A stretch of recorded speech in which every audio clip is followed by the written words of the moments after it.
उत्तराखंड के उत्तरकाशी जिले के धराली गांव में बारिश के पानी ने काफी ज्यादा नुकसान मचाया और इस तबाही में अब तक 4 लोगों की मौत हो गई है, जबकि कई लोग लापता बताए जा रहे हैं। इस प्राकृतिक आपदा के कारण खीर गंगा नदी में अचानक से बाढ़ आ गई और बाढ़ इतनी तेजी से आई कि खीर गंगा नदी में देखते ही देखते पूरे इलाके को अपनी चपेट में ले लिया। धराली गांव के ऊपरी इलाके में खीर गंगा नदी का जलस्तर तेजी से बढ़ गया है। भारी बारिश के साथ पहाड़ों से मलबा और बड़े बड़े पत्थर तेज गति से नीचे बहे, जिसने तबाही को और ज्यादा बढ़ा दिया। बादल फटने के बाद खीर गंगा नदी में आए सैलाब ने धराली बाजार और आसपास के क्षेत्र को पूरी तरीके से तबाह कर दिया।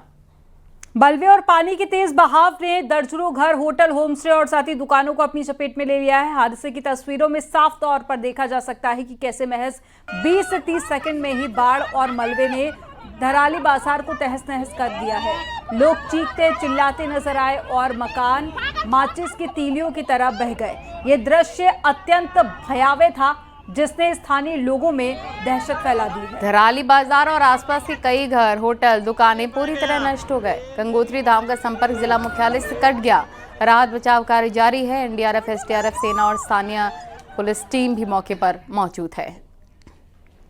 This is the location.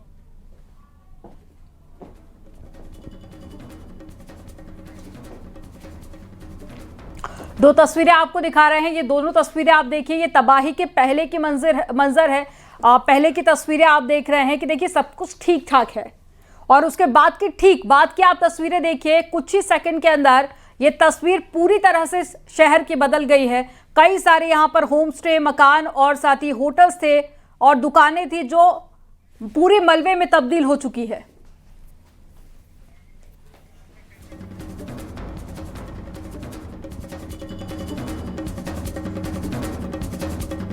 Uttarkashi में आई आपदा के बाद में सीएम पुष्कर सिंह धामी भी देहरादून पहुंच गए हैं। सीएम धामी आंध्र प्रदेश गए थे, लेकिन आपदा की खबर मिलने के बाद में सारे कार्यक्रम रद्द करके सीएम धामी वापस उत्तराखंड पहुंचे। मुख्यमंत्री धामी ने देहरादून पहुंचकर अपनी टीम के साथ में हालात की जानकारी ली है और देहरादून पहुंचते ही सीएम धामी ने अफसरों की मीटिंग ली और तेजी से राहत कार्यों को करने के लिए कहा। सीएम ने प्रभावितों को हर संभव मदद का आश्वासन दिया और उनके निर्देश पर स्वास्थ्य विभाग अलर्ट हो गया है। विशेषज्ञ डॉक्टरों की टीम रवाना कर दी गई है। अस्पतालों में बेड आरक्षित कर दिए गए हैं। चिकित्सालय के अवकाश पर, यानी कि जो डॉक्टर्स हैं उनकी छुट्टी रोक दी गई है। 108 एम्बुलेंस सेवा हाई अलर्ट पर रखी गई है। जिला स्तरीय आपदा नियंत्रण कक्ष स्थापित किया गया है। लापरवाही पर सख्त कार्रवाई की चेतावनी स्वास्थ्य सचिव की तरफ से दी गई है।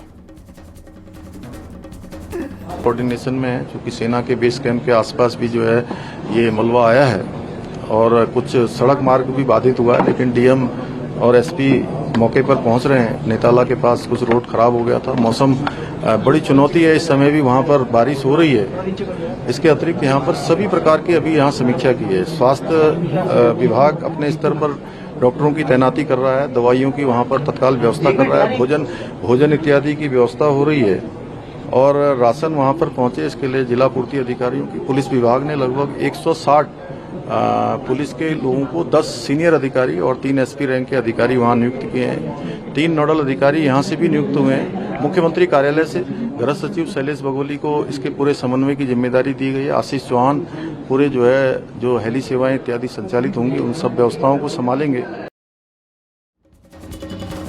वहीं सीएम धामी ने फोन पर अधिकारियों से पल पल का अपडेट भी लिया है। युद्ध स्तर पर राहत और बचाव कार्य में जुटने को कहा है। जिला स्तरीय आपात नियंत्रण कक्ष स्थापित किया गया है। लापरवाही पर सख्त कार्रवाई की चेतावनी स्वास्थ्य सचिव की तरफ से दी गई है। अभी बारिश आ रही है वहाँ पर। आप लोगों ने अभी कितने लोगों को रेस्क्यू किया वहाँ?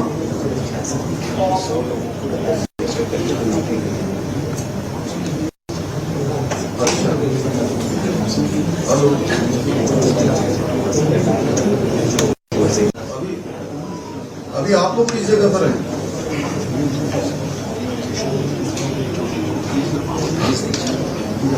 अच्छा, मुखवा में। तो मुखवा में बिजली वगैरह आ रही है वहाँ?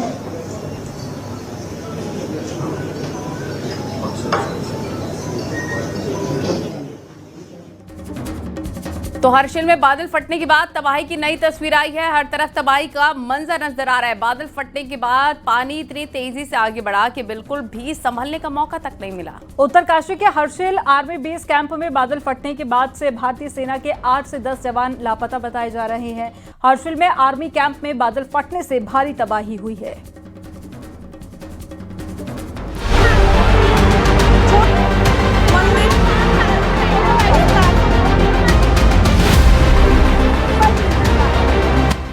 उत्तराखंड के उत्तरकाशी जिले के धराली गांव में बादल फटने की घटना ने भारी तबाही मचाई है। इस प्राकृतिक आपदा की वजह से खीरगंगा नदी में अचानक बाढ़ आ गई। बाढ़ इतनी तेजी से आई कि खीरगंगा नदी ने देखते ही देखते पूरे इलाके को अपनी चपेट में ले लिया। धराली गांव के ऊपरी इलाकों में बादल फटने से खीरगंगा नदी का जलस्तर तेजी से बढ़ गया। भारी बारिश के साथ पहाड़ों से मलबा और बड़े बड़े पत्थर तेज गति से नीचे बहे, जिसने तबाही को और बढ़ा दिया।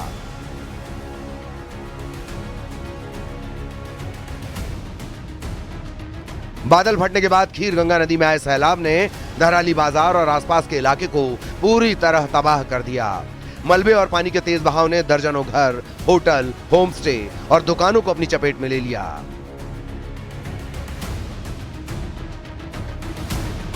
बादल फटने की एक घटना बेहद भयावह है। तस्वीरों में साफ देखा जा सकता है कि कैसे महज 20 से 30 सेकंड में बाढ़ और मलबे ने धराली बाजार को तहस नहस कर दिया। लोग चीखते चिल्लाते नजर आए और मकान माचिस की तीलियों की तरह बह गए। बेहद ही भयानक मंजर था, जिससे स्थानीय लोगों में दहशत तारी हो गई। कई लोगों के मलबे में दबने और 50 से ज्यादा लोगों के लापता होने की आशंका जताई गई है। गंगोत्री धाम का संपर्क जिला मुख्यालय से कट गया है। नदी किनारे बने होटल और मकान इस तबाही को बढ़ाने का कारण बने हैं।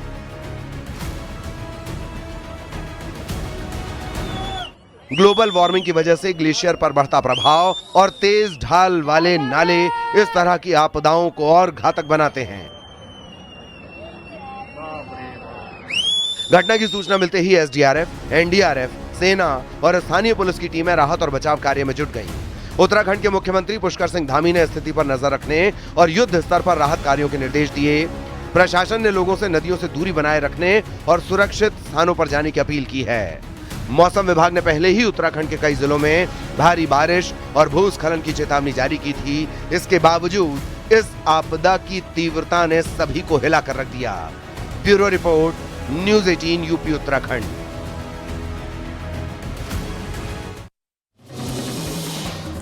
अलीगढ़ दौरे पर सीएम योगी आदित्यनाथ ने सभी विधायकों और सांसदों के साथ में बैठक की। वहीं अलीगढ़ के लिए 958 करोड़ की योजनाओं की सौगात दी है। समाजवादी पार्टी का नाम लिए बगैर कहा कि 2017 से पहले नौकरी निकलते ही कौरव दल का एक-एक सदस्य वसूली करने निकल पड़ता है। देखिए,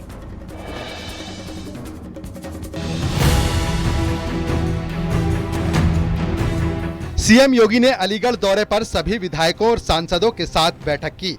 सीएम योगी ने अलीगढ़ के लिए 958 करोड़ रुपए की कुल 186 परियोजनाओं का लोकार्पण और शिलान्यास किया। जनसभा को संबोधित करते हुए सीएम योगी ने कहा कि पूरे प्रदेश में तेजी से विकास हुआ है।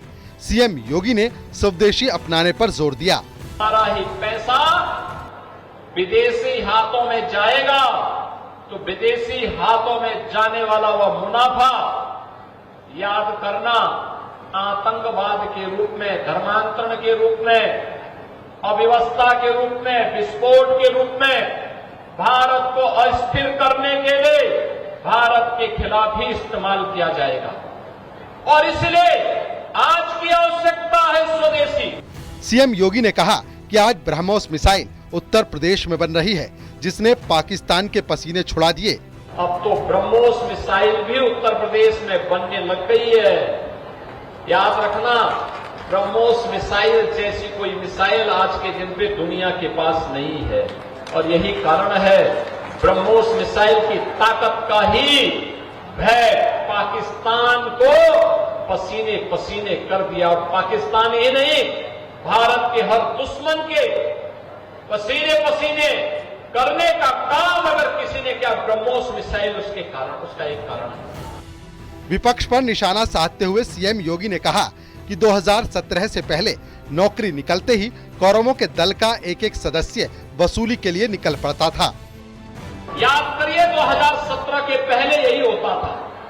कोई नौकरी निकलती थी, एक परिवार के सभी लोग, भाई भी, भतीजा भी और परिवार के सभी कौरव दल का एक एक सदस्य वसूली करने के लिए निकल पड़ता था।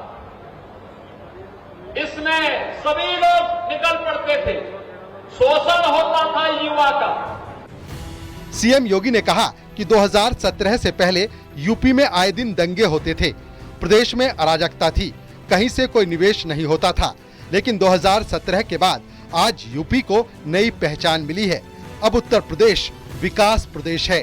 Bureau report, news 18, Uttar Pradesh, Uttarakhand. और पीएम मोदी ने राहुल गांधी पर निशाना साधा। राहुल गांधी का नाम लिए बगैर पीएम मोदी ने कहा कि अहंकार की वजह से सुप्रीम कोर्ट ने नेता विपक्ष को लताड़ा है। नेता विपक्ष का बचपना देश ने देख लिया है। प्रियंका गांधी ने जहां राहुल का बचाव किया, तो वहीं केशव प्रसाद मौर्य ने राहुल के बयान पर सवाल उठाए हैं। आपको रिपोर्ट में दिखाते हैं।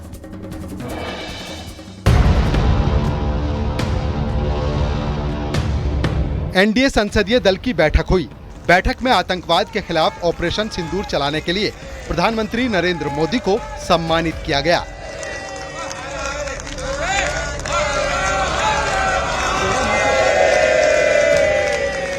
पीएम मोदी ने राहुल गांधी का नाम लिए बगैर कहा कि अहंकार की वजह से सुप्रीम कोर्ट ने नेता विपक्ष को लताड़ा। नेता विपक्ष का बचपना देश ने देख लिया है। राहुल गांधी पर सुप्रीम कोर्ट की टिप्पणी पर प्रियंका गांधी ने सफाई दी। उन्होंने कहा कि राहुल गांधी देश और सेना के खिलाफ कुछ भी नहीं बोल सकते। They do not decide who a true Indian is. And it is the job of the opposition leader. It is his duty to ask questions, to challenge the government. And my brother would never say anything against the army. He holds the army in the highest respect. So it is a misinterpretation. Deputy CM Keshav Prasad Maurya ने राहुल गांधी पर करारा हमला बोला। उन्होंने कहा कि राहुल, प्रियंका और सोनिया गांधी देश का भला होते नहीं देख सकते। भारत की 1 इंच जमीन कोई माई का लाल नहीं ले सकता। भारत की 1 इंच जमीन भी कोई माई का लाल नहीं ले सकता। लेकिन जो सवाल इनको संसद में पूछना चाहिए, पूछे सवाल। उनको कोई सवाल है तो सवाल पूछने से संसद तो रोकती नहीं है। लेकिन ये तो हंगामा समय काट दे। लेकिन सुप्रीम कोर्ट की जो फटकार है, उसके बाद भी गांधी खानदान को समझ में नहीं आया है। लेकिन उनको समझ में आएगा और जनता समझाएगी। जब भी चुनाव होंगे, कांग्रेस का अस्तित्व ही संकट में भविष्य में नजर आएगा। कल सुप्रीम कोर्ट ने नेता प्रतिपक्ष राहुल गांधी पर कड़ी टिप्पणी की है। सुप्रीम कोर्ट ने पूछा है कि आपको कैसे पता चीन ने जमीन पर कब्जा किया। सुप्रीम कोर्ट ने राहुल गांधी से कहा कि एक सच्चा भारतीय ऐसा नहीं कहेगा। आपको कैसे पता चला कि चीन ने 2000 वर्ग किलोमीटर पर कब्जा कर लिया। मानहानि मामले में सुप्रीम कोर्ट ने राहुल गांधी पर यह टिप्पणी की, जिसके बाद से सियासी वार पलटवार जारी है। Bureau report, news 18, Uttar Pradesh, Uttarakhand.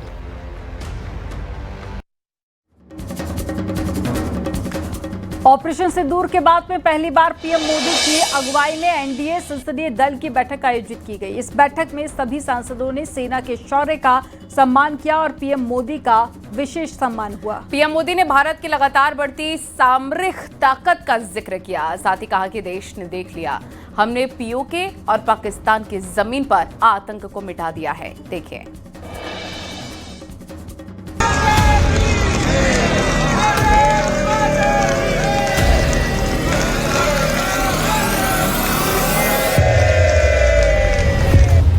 हर हर महादेव की गूंज, तालियों की गड़गड़ाहट से पीएम मोदी का भव्य स्वागत।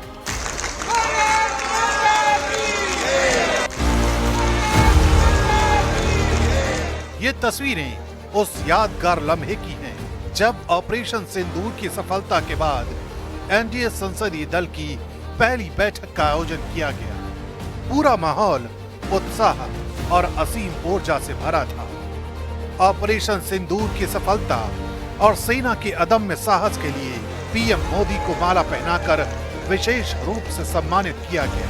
बैठक की शुरुआत में सबसे पहले पहलगाम हमले में मारे गए लोगों को श्रद्धांजलि दी गई। इस दौरान पीएम मोदी ने दो टूक कहा कि भारत ने आतंकियों को सजा दी, लेकिन किसी निर्दोष को नुकसान नहीं पहुंचाया। उन्होंने भारत की लगातार बढ़ती सामरिक ताकत का जिक्र किया और कहा कि आज देश ने देख लिया है कि हमने पीओके और पाकिस्तान की जमीन पर आतंक को मिटाया है। ये नया भारत है जो हमला सहता नहीं, जवाब देता है। यानी बैठक में ये संदेश साफ था कि भारत अब किसी भी आतंकवादी हमले पर खामोश नहीं बैठेगा। पार्टी के मीटिंग में प्रधानमंत्री जी का उद्बोधन, प्रधानमंत्री मोदी जी का मार्गदर्शन हुआ और प्राइम मिनिस्टर ने बहुत अच्छी तरह से उनका एक्सपीरियंस शेयर किया, एनडीए का जर्नी। पीएम मोदी ने 5 अगस्त की ऐतिहासिक तारीख का भी जिक्र किया और कहा कि इसी दिन राम मंदिर का भव्य पूजन हुआ और इसी दिन धारा 370 हटाई गई। उन्होंने कहा ये तारीख भारत की वैचारिक जीत और राष्ट्र शक्ति की प्रतीक बन चुकी है। संसदीय दल की इस बैठक में देश के गृह मंत्री अमित शाह की भी जमकर तारीफ हुई। प्रधानमंत्री नरेंद्र मोदी ने कहा कि अमित शाह आजाद भारत में सबसे लंबे समय तक गृह मंत्री रहने वाले नेता बन चुके हैं। उनका कार्यकाल आंतरिक सुरक्षा के लिहाज से ऐतिहासिक रहा है। बैठक में ये भी तय हुआ कि एनडीए के 25 साल पूरे होने पर हर घटक दल अपने अपने क्षेत्र में सरकार की उपलब्धियों को जनता के सामने रखेगा। पीएम मोदी ने कहा कि जनता को यह बताना जरूरी है कि एनडीए ने देश के लिए क्या किया और विपक्ष ने क्या रोका। बैठक में यह संकल्प लिया गया कि हर सांसद जमीनी स्तर पर जनता से संवाद बढ़ाएगा और राष्ट्र हित के अभियान से लोगों को जोड़ेगा। इस अभियान को धार देने के लिए 11 साल 11 बड़े फैसले की एक किताब भी सांसदों को दी गई। और यहाँ वक्त हो गया एक बहुत ही छोटे से ब्रेक का। आप देखते रहिए न्यूज़ 18।